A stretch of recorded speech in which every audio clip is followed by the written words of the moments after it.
नमस्कार, स्वागत है झारखंड की फटाफट ताजा बड़ी खबरों में। इस वीडियो में देखेंगे झारखंड की तमाम बड़ी अपडेट, काम की खबरें। आगे बढ़ने से पहले एक छोटी सी रिक्वेस्ट, अगर आपने अभी तक इस चैनल को सब्सक्राइब नहीं किया है तो चैनल को सब्सक्राइब कर वीडियो को लाइक कर दीजिए।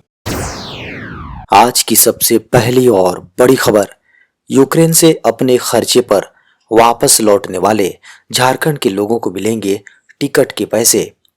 झारखंड के मुख्यमंत्री श्री हेमंत सोरेन ने ट्वीट कर जानकारी दी है कि अपने निजी खर्च से झारखंड में वापस आने वाले लोगों के टिकट के पैसे झारखंड सरकार अदा करेगी। मुख्यमंत्री हेमंत सोरेन ने कहा कि उनकी सरकार केंद्र के साथ मिलकर सभी राज्यवासियों को हर संभव मदद पहुंचाने का काम कर रही है। बड़ी खबर है, झारखंड में मैट्रिक और इंटर के परीक्षा के बाद होंगे पंचायत चुनाव। 24 फरवरी को मुख्यमंत्री हेमंत सोरेन की अध्यक्षता में कैबिनेट की बैठक हुई थी। इसमें झारखंड में पंचायत चुनाव कराने पर सहमति बनी थी। तय हुआ था कि मैट्रिक और इंटर की परीक्षाएं खत्म होने के बाद राज्य में पंचायत चुनाव कराए जाएंगे। कहा गया था कि चुनाव से एक माह पहले सरकार तारीखों का ऐलान भी कर देगी। बता दें कि 24 मार्च से झारखंड में परीक्षाएं शुरू हो रही हैं। यह परीक्षाएं अप्रैल में खत्म होंगी। ऐसे में संभावना है कि अप्रैल मध्य और मई में पंचायत चुनाव संपन्न होंगे। 1 मार्च से बिना लाइसेंस तंबाकू की बिक्री पर लगेगी रोक। भारतीय तंबाकू अधिनियम कोटपा 2003 के अंतर्गत किसी भी सार्वजनिक स्थानों पर धूम्रपान करना दंडनीय अपराध है। वहीं झारखंड में झारखंड नगर पालिका अधिनियम 2011 की धारा 455 के तहत निगम क्षेत्र में तंबाकू की बिक्री के लिए लाइसेंस लेना अनिवार्य कर दिया गया है। इतना ही नहीं, उस दुकान में तंबाकू के अलावा किसी अन्य पदार्थों की बिक्री नहीं करने का भी प्रावधान है। 26 फरवरी को इसे लेकर नगर निगम में इन्फोर्समेंट ऑफिसर और कर्मचारियों के लिए एक प्रशिक्षण कार्यक्रम आयोजित किया गया, जिसमें उन्हें कोटपा एक्ट 2003 और तंबाकू वेंडर लाइसेंस की जानकारी दी गई है। बड़ी खबर है, झारखंड हाईकोर्ट में फिर पहुंचा 7वीं जेपीएससी संशोधित रिजल्ट का मामला। झारखंड लोक सेवा आयोग की ओर से संचालित की गई 7वीं परीक्षा, जी हां 7वीं झारखंड पब्लिक सर्विस कमीशन परीक्षा को लेकर विवाद खत्म नहीं हो रहा। एक बार फिर यह मामला झारखंड हाईकोर्ट पहुंच गया है। कैलाश प्रसाद सहित अन्य की ओर से शनिवार को प्रारंभिक परीक्षा के संशोधित रिजल्ट के खिलाफ हाईकोर्ट में नई याचिका दायर की गई है। शनिवार को इस मामले में झारखंड हाईकोर्ट के chief justice doctor Ravi Ranjan और जस्टिस एसएन प्रसाद की अदालत में सुनवाई हुई। आयोग ने 7वीं से 10वीं मुख्य परीक्षा की अधिसूचना जारी कर दी है। यह परीक्षा 11 से 13 मार्च तक ली जाएगी। परीक्षा राज्य भर में होंगी। यह 2 पालियों में आयोजित होंगी। यूक्रेन में फंसे लोगों के लिए जारी हुई हेल्पलाइन नंबर। झारखंड के काफी लोग यूक्रेन में फंसे हुए हैं। उन्हें वापस लाने के लिए राज्य और केंद्र दोनों सरकारें हर संभव प्रयास कर रही हैं। इसको लेकर झारखंड सरकार ने कंट्रोल रूम बनाए हैं और हेल्पलाइन नंबर भी जारी किए हैं। मुख्यमंत्री हेमंत सोरेन ने अपने ट्विटर हैंडल पर भी इसे साझा किया है। उन्होंने यूक्रेन में पढ़ने या रोजगार के लिए गए झारखंड वासियों या उनके परिवारजनों से अपील की है कि झारखंड कंट्रोल रूम के फोन नंबरों पर संपर्क कर जानकारी दें। राज्य सरकार द्वारा भारत सरकार के साथ मिलकर सभी को हर संभव मदद प्रदान की जाएगी। बड़ी खबर है, झारखंड के इन इलाकों से होकर गुजरेगी बुलेट ट्रेन। वाराणसी हावड़ा के लिए जो हाई स्पीड ट्रेन चलाई जाएगी उसकी स्पीड 260 किलोमीटर प्रति घंटे की रफ्तार होगी और यह वाराणसी से हावड़ा लगभग 5 घंटे में पहुंचेगी। वहीं झारखंड में इसके लिए कोडरमा, हजारीबाग, गिरिडीह, धनबाद के रास्ते हावड़ा का रूट होगा। इससे पहले ये ट्रेन बिहार के सासाराम और गया से गुजरेगी। बताया जा रहा है कि बुलेट ट्रेन के रूट को झारखंड के पारसनाथ से गुजारा जाएगा।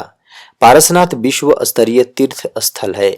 नई बुलेट ट्रेन के रूट के लिए पटरी पारसनाथ के आसपास से गुजरेगी, जिसे ध्यान में रखकर सर्वे का काम भी पूरा किया जा रहा है।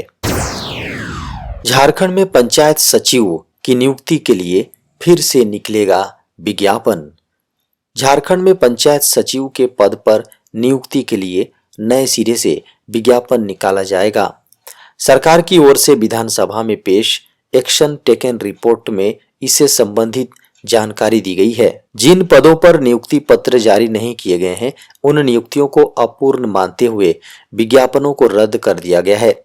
सभी मामलों में अब नए सिरे से नियुक्ति के लिए विज्ञापन प्रकाशित किया जाएगा।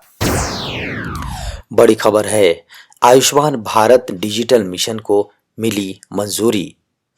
बड़ी खबर है, केंद्रीय मंत्रिमंडल ने आयुष्मान भारत डिजिटल मिशन यानी ABDM को बुधवार को मंजूरी दे दी। इस मिशन के लिए 5 वर्षों के लिए 1600 करोड़ रुपए का वित्तीय प्रावधान किया गया है। प्रधानमंत्री नरेंद्र मोदी की अध्यक्षता में हुई मंत्रिमंडल की बैठक में इस प्रस्ताव को मंजूरी दी गई। खबरों को माने तो आयुष्मान भारत डिजिटल मिशन के माध्यम से प्रौद्योगिकी के उपयोग के जरिए गुणवत्तापूर्ण स्वास्थ्य सेवा तक समान एवं सुगम पहुंच को सुदृढ़ बनाया जा सकेगा। कहा गया है कि इसके तहत देश के लोग अपनी आयुष्मान भारत स्वास्थ्य खाता संख्या सृजित कर सकेंगे, जिससे डिजिटल हेल्थ रिकॉर्ड को जोड़ा जा सकेगा। आयुष्मान भारत डिजिटल मिशन से देश में उपचार पाना और देना दोनों बहुत ही आसान हो जाएंगे। इतना ही नहीं, ये भारत के क्वालिटी और अफोर्डेबल हेल्थ केयर सिस्टम की ग्लोबल एक्सेस को भी आसान बनाएगा। बड़ी खबर है, अब IIT में एडमिशन होगा आसान। सरकार ने खत्म की 75% मार्क सी बाध्यता। IIT में एडमिशन की चाह रखने वालों के लिए बेहद अच्छी खबर है। सरकार ने JEE एडवांस परीक्षा में बैठने वाले छात्रों को बड़ी राहत दी है। JEE एडवांस में पास छात्र इस बार अगर बोर्ड में 75% मार्क्स या टॉप 20 परसेंटाइल में शामिल नहीं भी हैं, तो भी उनका एडमिशन इस बार 2022-23 सत्र में IIT में हो जाएगा। केंद्रीय शिक्षा मंत्रालय ने शैक्षणिक वर्ष 2022-23 के लिए न्यूनतम 75% मार्क सी अर्हता से छूट देने की घोषणा की है। दोस्तों, बड़ी खबर है, देश में पिछले 24 घंटे में मिले 10,565 कोरोना के नए मामले। देश में पिछले 24 घंटे में कोरोना के 10,565 नए मामले मिले हैं। 23,540 मरीज रिकवर हुए और 254 लोगों की इस दौरान मौत हुई। वहीं सक्रिय मामले यानी कि इलाज करा रहे संक्रमित मरीजों की संख्या में 13,229 की कमी दर्ज की गई है। इससे एक दिन पहले गुरुवार को 13,166 नए मामले मिले थे और 302 लोगों की मौत हुई थी। फिलहाल देश में कुल 1,13,000 सक्रिय मामले हैं। बड़ी खबर है, झारखंड के 7 जिलों में 31 मार्च तक नहीं होगी 1ली से 8वीं तक ऑफलाइन परीक्षा। कोरोना वायरस के संक्रमण को देखते हुए झारखंड में लगे प्रतिबंधों में छूट से संबंधित निर्णय को लेकर एक दिन पहले हुई राज्य आपदा प्रबंधन प्राधिकार की हाई लेवल बैठक में कई महत्वपूर्ण निर्णय लिए गए। आपदा प्रबंधन विभाग ने इससे संबंधित अधिसूचना शनिवार को जारी कर दी और सरकार का निर्देश तत्काल प्रभाव से लागू कर दिया गया है। जारी अधिसूचना के अनुसार झारखंड के 7 जिले रांची, पूर्वी सिंहभूम, सरायकेला खरसावां, सिमडेगा, चतरा, देवघर, बोकारो को छोड़कर सभी 17 जिलों में कक्षा 1 से ऊपर की सभी कक्षाओं की ऑफलाइन परीक्षा की अनुमति दे दी गई है। 7 जिलों में केवल कक्षा 9 से ऊपर की कक्षाओं के लिए ही ऑफलाइन एग्जाम की अनुमति मिली है। इन 7 जिलों में 31 मार्च तक कक्षा 1 से 8 तक की ऑफलाइन परीक्षा नहीं होगी।